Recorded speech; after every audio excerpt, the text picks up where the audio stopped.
Скъпи мои, стават чудеса. По молитвите на нашите любими светии, по молитвите на свети Гаврил Оргибадзе, родил заради Христа, стават чудеса.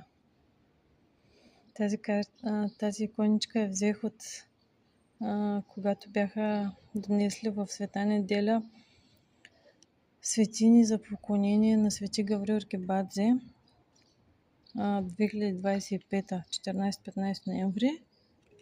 И тогава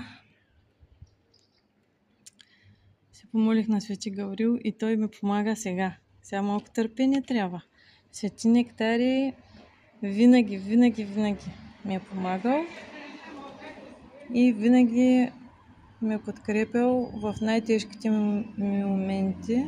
Имам неговото благословение.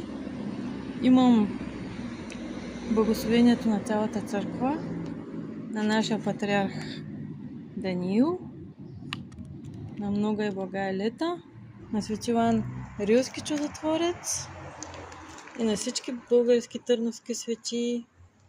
Тук съм набрала липов цвят от двора на църквичката, която е на светите апостоли Петър и Павел. Там се намира.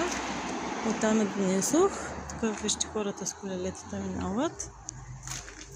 И скоро приближава празника. Утре е рождение на свети Йоан Кръстител, или така наречения Еньов ден, когато билките са по народния обичай, Еньов ден. Тогава билките са с най-целебна сила. Бог ни е дал всичко. Да благодарим на Бога всеки ден, всеки час и винаги.